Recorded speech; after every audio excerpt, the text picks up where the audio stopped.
संगठन को मजबूत करने के लिए भाजपा की राह पर एमपी कांग्रेस चल पड़ी है। पार्टी भाजपा की तर्ज पर ही जिला स्तर पर संगठन महामंत्री बनाएगी। कांग्रेस बड़े बदलाव की ओर आगे बढ़ रही है, तो इसके लिए पार्टी ने 20 मई को प्रदेश कार्यालय में बैठक भी की, जिसमें पीसीसी चीफ जीतू पटवारी समेत कई धुरंधर शामिल हुए।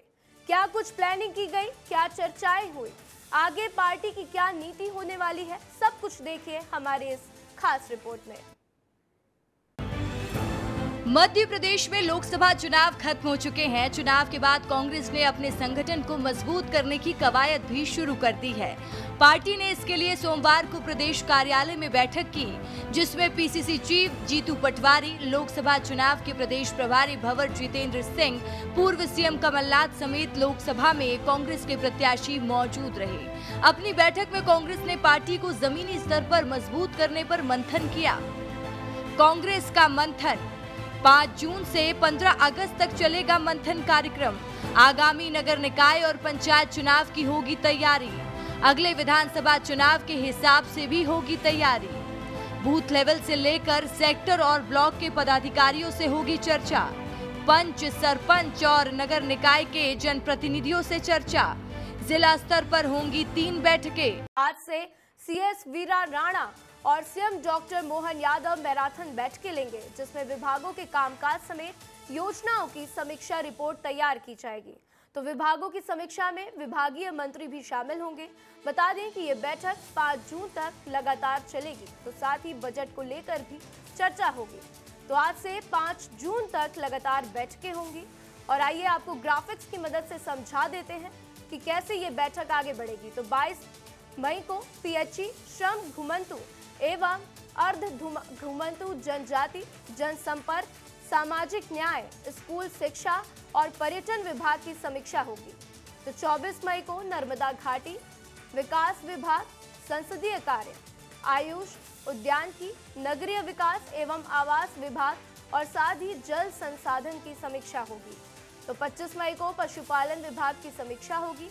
27 मई को विमानन, विज्ञान एवं प्रौद्योगिकी, सहकारिता, महिला एवं बाल विकास, अनुसूचित जाति कल्याण, विधि और पीडब्ल्यूडी की समीक्षा होगी। तो बात अगर 28 मई की करें तो 28 मई को गृह जनजातीय कार्य, तकनीकी शिक्षा, कौशल विकास एवं रोजगार की समीक्षा होगी। तो 27 मई के हमने आपको बताया, 28 मई का मैंने आपको बताया और 27 मई में आपको बता दिया है। साथ ही 28 मई को गृह जनजातीय कार्य, तकनीकी शिक्षा, कौशल विकास एवं रोजगार की समीक्षा होगी। तो वही बात 29 मई की करें तो 29 मई को खनिज साधन, परिवहन, वन, स्वास्थ्य एवं चिकित्सा, शिक्षा, मछुआ कल्याण और खेल एवं युवा कल्याण विभाग की समीक्षा होगी। तो 30 मई को जल, कृषि, एमएसएमई और वाणिज्य कर विभाग की समीक्षा की जाएगी। और साथ ही अगर 31 मई की बात करें तो 31 मई को योजना, आर्थिक एवं सांख्यिकी, लोक परिसंपत्ति प्रबंधन, संस्कृति, प्रवासीय भारतीय, खाद्य नागरिक आपूर्ति और पंचायत एवं ग्रामीण विकास विभाग की समीक्षा होगी। और 1 जून को राजस्व विभाग की समीक्षा होगी। तो वहीं आपको बता दें कि 3 जून को पिछड़ा वर्ग एवं अल्पसंख्यक कल्याण विभाग की भी समीक्षा होनी है। और 4 जून को वित्त विभाग की समीक्षा की जाएगी। तो हम आपको हर दिन की अपडेट दे रहे हैं कि हर दिन किन किन मुद्दों पर चर्चा होगी। और 5 जून को पेंशन समेत अन्य फाइनेंशियल और कॉरपोरेशन की समीक्षा की जाएगी। तो वहीं ग्वालियर में महान आर्यमन राव सिंधिया की firm hyper grocer private limited company को प्रोक्योरमेंट मैनेजर ने 12 लाख रुपए का चूना लगा दिया है। प्रोक्योरमेंट मैनेजर अपने साथियों की मदद से एक फर्जी फर्म बनाकर सस्ता माल लेता था, जिसके बाद से फर्जी बिल बनाकर महान आर्यमन राव सिंधिया की कंपनी को बेच देता था। तो घटना जनकगंज थाना क्षेत्र के लक्ष्मीगंज स्थित हाइपर ग्रोसर प्राइवेट लिमिटेड की है। घटना का पता उस समय चला जब कंपनी के एक कर्मचारी ने जॉब छोड़ी, तो वे मैनेजर और उनके साथियों की कलई खोल गया कि किस प्रकार वे कंपनी को चपत लगा रहे हैं। मामले का खुलासा होते ही कंपनी के पदाधिकारी थाने पहुंचे और शिकायत की है। तो पुलिस ने शिकायत पर मामला दर्ज कर लिया है। तो वहीं श्योपुर में भीषण गर्मी के बीच ग्रामीणों को पीने और नहाने के पानी के लिए कड़ी धूप में मीलों का फासला तय करना पड़ रहा है। तो ग्रामीण खुद के पीने के लिए साथ ही मवेशियों के लिए खेत पार करके एक कुएं से पानी भरते हैं। हालांकि जिला प्रशासन ने दावा करता है कि अब जिले के किसी भी गांव में पानी की किल्लत नहीं है, लेकिन ये तस्वीर साफ बोलती है कि आज भी कई ऐसे गांव हैं जिनमें पानी की भारी किल्लत है। आपके द्वारा मुझे अवगत कराया है, अन्य माध्यम से मुझे जानकारी प्राप्त नहीं हुई है। और यदि पेयजल की कोई भी समस्या है तो हम पीएचई और जनपद के अधिकारियों को भेज करके और उसका हम तत्कालीन निराकरण करते हैं। जी, नल जल योजना सब ठप पड़ी हुई है। नल जल योजना में हम दिखवाएंगे कि किस कारण से है वह, यदि पेयजल का स्रोत उपलब्ध हुआ तो उसे भी हम चालू करेंगे। तो देखो पूरी का देखो बड़ी दोपहर में पानी ला रहे हैं, पानी लाने के तक दूंगा मैंने खाते पानी पिया खाते नहीं पिया तुम तब ना आए का ऐसे ही रहते 12 महीना। पानी की बहुत कमी है जगह में और 2-3 कोसते ला रहे हैं पानी तो हम और बड़ी दोपहर में ला रहे हैं पसीना से नजर आई है। तो वहीं आपको बता दें कि फिल्म एक्टर मनोज वाजपेयी मंगलवार को कालों के काल महाकाल बाबा की शरण में पहुंचे, जहां उन्होंने पूरे विधि विधान से बाबा महाकाल की पूजा अर्चना की और अभिषेक कर उनका आशीर्वाद लिया। तो बाबा महाकाल का आशीर्वाद लेने के बाद मनोज वाजपेयी ने उज्जैन पुलिस अधीक्षक प्रदीप शर्मा के बंगले पर पहुंचकर आत्मीय भेंट की है।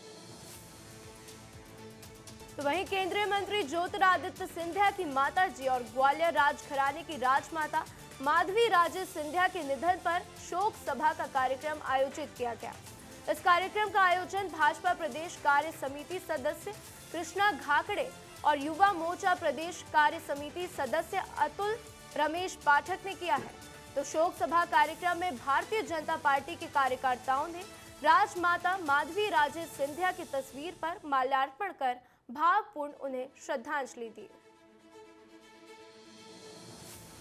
तो श्योपुर के मेन बाजार पुलिस कंट्रोल रूम के पास हुई हाई वोल्टेज ड्रामा देखने को मिला, जहां आपको बता दें कि रॉन्ग साइड से कार निकलने की बात को लेकर एक कार चालक पुलिस से भिड़ गया और ड्यूटी पर तैनात जवान को धमकी दे डाली।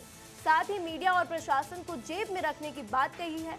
पुलिस जवान पर आरोप लगाते हुए कहने लगा कि तू रावत है इसलिए ज्यादा बोल रहा है, जिसका वीडियो भी सोशल मीडिया पर ज्यादा वायरल हुआ है।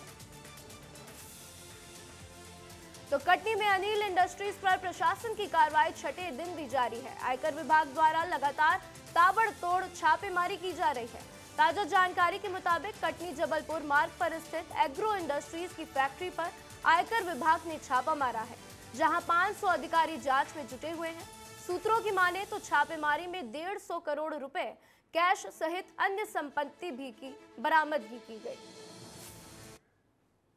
कटनी में अनिल इंडस्ट्रीज पर 5वें दिन भी इनकम टैक्स की रेड जारी है और आज कटनी से जबलपुर मार्ग पर बने एग्रो इंडस्ट्रीज जो कि मैदा फैक्ट्री है, वहां पर इनकम टैक्स विभाग पहुंचकर अनिल इंडस्ट्रीज के इस प्रॉपर्टी पर भी छानबीन करते दिखाई पड़ रही है। सीधी तस्वीर देख सकते हैं आप यहां से कि यहां पर आज एग्रो इंडस्ट्रीज जो कि केवलानी ब्रदर्स की है, यहाँ पर पहुंचकर इनकम टैक्स विभाग की टीम लगातार जांच पड़ताल कर रही है और इनकम टैक्स विभाग के जबलपुर, ग्वालियर, इंदौर, भोपाल, रायपुर के अधिकारी लगभग 500 से ज़्यादा अधिकारी कटनी जिले में और महाराष्ट्र के अकोला जिले पर जो इनकी फैक्ट्रियां हैं वहां पर रेड मार कार्रवाई करके 5वें दिन लगातार कार्रवाई जारी है। और अभी तक सूत्रों की माने तो लगभग यहां से जो बात की जा रही है कि दोनों जगह कार्रवाई जो हुई है उनमें अनुमानित कीमत जो आ रही है वह लगभग 150 करोड़ की आ रही है, जो कि इनकम विभाग जो है टैक्स विभाग वह कार्रवाई कर रहा है। फिलहाल देखना यह है कि जो कैश का आंकड़ा है वह बढ़ता है और कितनी प्रॉपर्टियां सामने आती हैं, लेकिन 5वां दिन हो गया है और लगातार इनकम टैक्स विभाग की कार्रवाई है वह जारी है। यश खरे, विस्तार न्यूज। तो छत्तीसगढ़ में लोकसभा चुनाव के लिए मतदान समाप्त होने के बाद बीजेपी एक्शन मोड में नजर आ रही है। बीजेपी ने नगर निकाय चुनाव में पूरी तरह से कांग्रेस को झटका देने का मन बना लिया है। तो प्रदेश के उप मुख्यमंत्री अरुण साव ने कांग्रेस में बड़ी टूट की संभावनाओं का जिक्र किया है। अरुण साव ने कहा है कि नगर निकाय चुनाव से पहले कांग्रेस के कई बड़े नेता बीजेपी में शामिल होते दिख सकते हैं। अरुण साव ने कई बड़े चेहरों के भी बीजेपी में शामिल होने के संकेत दिए हैं। आपको बता दें कि लोकसभा मतदान से पहले प्रदेश के कई हिस्सों में काफी संख्या में कांग्रेसी कार्यकर्ताओं ने बीजेपी का दामन थामा था। लोकसभा चुनाव से पहले भी भारतीय जनता पार्टी में बड़ी संख्या में लोग शामिल हुए। नगरीय निकाय चुनाव से पहले भी भारतीय जनता पार्टी में जो शामिल होना चाहेंगे, निश्चित रूप से पार्टी उन पर विचार करेगी। कवर्धा के पंडरिया विकास खंड के ग्राम बहपानी में भीषण सड़क हादसा हुआ, जिसमें 19 लोगों की मौत हो गई। हादसे की जानकारी मिलते ही उप मुख्यमंत्री विजय शर्मा ने सुबह गांव पहुंचकर दुख जताया, साथ ही मृतकों को श्रद्धांजलि दी। सरकार ने मृतकों के परिजनों को 5 लाख रुपए की आर्थिक सहायता राशि देने का भी ऐलान किया है, तो साथ ही घायल व्यक्तियों को 50,000 रुपए देने की घोषणा भी की।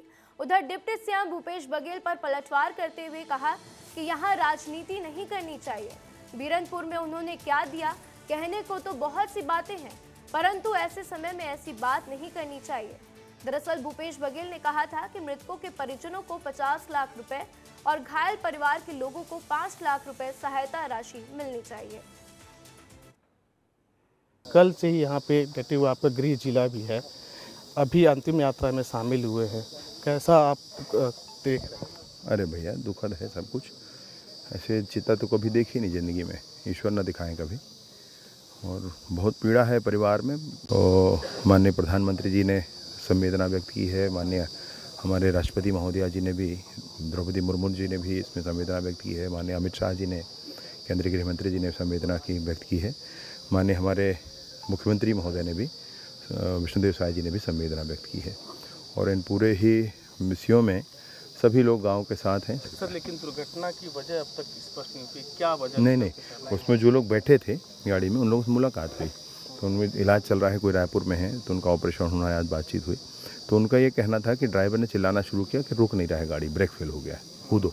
लोग कूद गए जितने कूद सकते थे, और बाकी माताएँ बैठी हुई थी तो वो खाई में गिर गई गाड़ी, ऐसा हुआ है। जो भी होगा जांच के लिए मैंने कहा है और कठोर कार्रवाई के लिए भी कहा है। तो बीजेपी के प्रदेश अध्यक्ष किरण सिंह देव उड़ीसा दौरे से वापस रायपुर लौट आए हैं। विस्तार न्यूज से बातचीत करते हुए किरण सिंह देव ने बताया कि उड़ीसा में मोदीमय माहौल है। इस बार उड़ीसा की जनता परिवर्तन चाहती है। मोदी सरकार के 10 साल के कामकाज का जिक्र करते हुए किरण सिंह देव ने कहा कि उड़ीसा की जनता ने इस बार पूरी तरह से राज्य में बीजेपी की सरकार लाने का फैसला कर लिया है। तो छत्तीसगढ़ के बीजेपी प्रदेश अध्यक्ष ने बताया कि काउंटिंग से पहले जिला स्तर पर कार्यकर्ताओं को ट्रेनिंग भी दी जाएगी। बीजेपी के प्रदेश अध्यक्ष किरण सिंह देव उड़ीसा दौरे से लौट आए, उन्हीं से बातचीत करते हैं। कैसा माहौल है, किस तरीके का चल रहा है वहाँ? अध्यक्ष जी, कैसा माहौल देख पाए आप, लगातार वहाँ दौरा किए हैं? बहुत ही अच्छा वातावरण है भारतीय जनता पार्टी के पक्ष में और समूचे उड़ीसा प्रांत में। जनता में आदरणीय प्रधानमंत्री मोदी जी के प्रति और उनकी योजनाओं के प्रति और बहुत उत्साह है। और जिस तरीके से डबल इंजन की सरकार जो हमने छत्तीसगढ़ में भी जनता जनार्दन के बीच में हम लोगों ने विधानसभा चुनाव में बात रखी थी, डबल इंजन की सरकार बनने के बाद इसकी जो कल्याणकारी योजना है वो तेज गति से, त्वरित गति से और हितग्राहियों तक जिनके लिए वो योजनाएं बनी हुई हैं उसका लाभ उन तक किस तेजी से पहुंचता है, ये छत्तीसगढ़ में देखने को मिल रहा है। अध्यक्ष जी, मैं छत्तीसगढ़ की बात करूं, 11 लोकसभा सीट है, आपके पास भी फीडबैक आया होगा। कांग्रेस पार्टी के नेता बहुत सारी चीज़ों को कह रहे हैं कि 4 सीट, कोई 5 सीट, कोई कह रहे हैं 11 सीट। आपका आकलन क्या कहता है? नहीं, हम तो पूरे चुनाव भर में हमने इस बात को कहा, उसके पहले भी, कि विधानसभा चुनाव के परिणाम आने के तत्काल बाद से ही हमारे राष्ट्रीय अध्यक्ष जी के निर्देश पर पूरे छत्तीसगढ़ भारतीय जनता पार्टी लोकसभा चुनाव की तैयारियों में जुट गई थी। और निश्चित रूप से जनता का बहुत आशीर्वाद मिला है, जैसे विधानसभा चुनाव में मिला था। कार्यकर्ताओं ने बहुत मेहनत किया है, सभी वरिष्ठ नेताओं ने, पदाधिकारियों ने, और 11 की 11 लोकसभा सीट को जीत का लक्ष्य लेकर हम चले हैं, उसमें सफलता मिलेगी, ऐसा मेरा मानना है। तो आपने सुना बीजेपी के प्रदेश अध्यक्ष हैं किरण सिंह देव, कह रहे हैं कि बड़ा लक्ष्य लेकर हम साथ चले थे, कार्यकर्ताओं ने कड़ी मेहनत की है और उनको उम्मीद है कि वो छत्तीसगढ़ की 11 सीट जीत कर सामने आएंगे। कैमरा पर्सन खेवराज के साथ कोमन साहू, विस्तार न्यूज, रायपुर। तो वहीं छत्तीसगढ़ दिव्यांग शासकीय अधिकारी कर्मचारी संघ ने बलौदा बाजार कलेक्टर केएल चौहान से जिले में कार्यरत सभी दिव्यांग कर्मचारियों की संभागीय मेडिकल बोर्ड से जांच कराने के साथ साथ जांच में फर्जी पाए जाने पर कार्रवाई की मांग को लेकर ज्ञापन सौंपा है। संघ के सदस्यों ने बताया है कि बीते 29 मई 2023 को छत्तीसगढ़ सामान्य प्रशासन विभाग के अपर सचिव ने उच्च न्यायालय के प्रकरण का हवाला देते हुए जांच के भी आदेश दिए थे। इसके बावजूद अभी तक कोई जांच कार्रवाई नहीं हुई है। जिले में कई ऐसे कर्मचारी हैं जो फर्जी दिव्यांग प्रमाण पत्र बनवाकर शासकीय सेवा में कार्यरत हैं। छत्तीसगढ़ दिव्यांग शासकीय कर्मचारी संघ ने पहले भी जिला प्रशासन से जांच की मांग की, लेकिन अभी तक इस पर कोई भी कार्रवाई नहीं की गई। 2019 से जो आज तक भर्ती हुए हैं उसमें फर्जी दिव्यांगता के आधार पर दिव्यांगों का, सही दिव्यांगों का हक छीना है सर। जो वास्तविक दिव्यांगों का मिलना चाहिए था वो किसी दूसरे ने उठा लिया है। इस संबंध में कलेक्टर साहब ने सकारात्मक जवाब दिया है और तुरंत अधिकारियों से बात भी किया है और तत्काल टीएल में भी चढ़ा दिया सर। आवेदन दिए हम लोगों ने दिव्यांग जमा करके, उनके आवेदनों पर जांच करने के लिए मैंने ऑर्डर कर दिया है। जांच रिपोर्ट में जो भी तथ्य आएंगे उस पर अनुरूप कार्रवाई की जाएगी।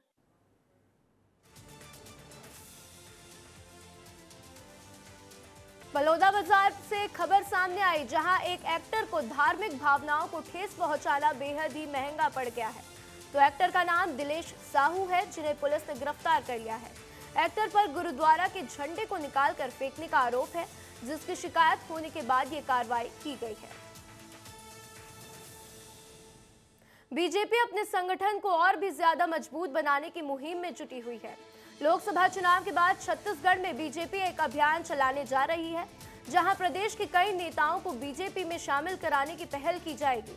नगरीय निकाय चुनाव से पहले बीजेपी ने इस मुहिम की शुरुआत करने की बात कही है, जहां कांग्रेस से नाराज चल रहे नेताओं से संपर्क कर बीजेपी की सदस्यता दिलवाने की पहल की जाएगी। आपको बता दें कि इस अभियान के तहत बीजेपी महापौर और पार्षदों से भी संपर्क करने वाली है। बताते चले कि जगदलपुर की महापौर पहले से ही बीजेपी में शामिल हो चुकी हैं, तो प्रदेश के सभी 14 नगर निगम में कांग्रेस पार्टी के महापौर हैं। गरियाबंद में भालुओं के आदम से ग्रामीणों में दहशत का माहौल है। फिंगेश्वर क्षेत्र के सुनई रुपई मंदिर के आसपास भालुओं को देखा गया। ग्रामीणों ने भालुओं के आने की जानकारी वन विभाग को दी, जिसके बाद से वन अमले ने इलाके में हाई अलर्ट जारी कर दिया है। तो वहीं मंदिर में दर्शन के लिए आने वाले लोगों को सतर्क रहने की भी अपील की गई है।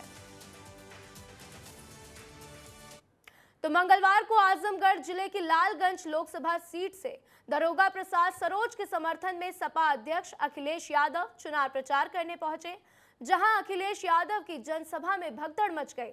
बताया जा रहा है कि जनसभा में जमकर ईंट पत्थर भी चले और कुर्सियां भी चली, जिसमें कई लोगों के घायल होने की जानकारी मिल रही है। तो लालगंज लोकसभा सीट से दरोगा प्रसाद चुनाव मैदान में है और मंगलवार को अखिलेश यादव उनके समर्थन में चुनाव प्रचार करने के लिए सरायमीर थाना क्षेत्र के खरेमा बाजार पहुंचे। और आप ये तस्वीरें देख सकते हैं, आजमगढ़ की ये तस्वीरें आपकी टीवी स्क्रीन पर हम आपको दिखा रहे हैं, जहां पर अखिलेश यादव की जनसभा में भगदड़ मच गई। और भगदड़ की आप ये तस्वीरें देख लीजिए, जहां पर अखिलेश यादव की जनसभा हुई और इस दौरान ये भगदड़ मच गई और ईंट पत्थर भी चले। तो जहां मंच पर अखिलेश यादव पहुंचे ही थे कि सपा कार्यकर्ता बेकाबू हो गए और बैरिकेडिंग तोड़कर अखिलेश यादव के मंच की ओर बढ़ने लग गए। तो कार्यकर्ताओं को काबू करने के लिए पुलिस को लाठियां भी भांजनी पड़ी।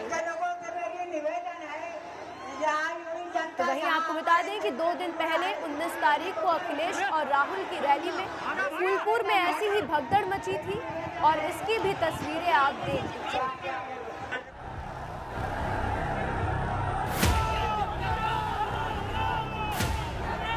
यहाँ पे हमारा माइक खराब हो गया, पब्लिक मीटिंग करना मुश्किल है। जी बिल्कुल ठीक बात। साथियों, शांति व्यवस्था बनाए रखें आप।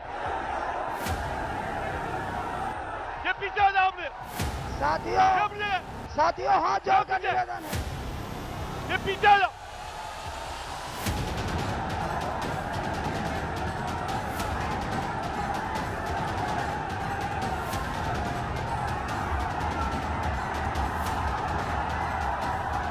पीछे हटिए, पीछे हटिए। बहुत अच्छी मीटिंग, बहुत अच्छी मीटिंग।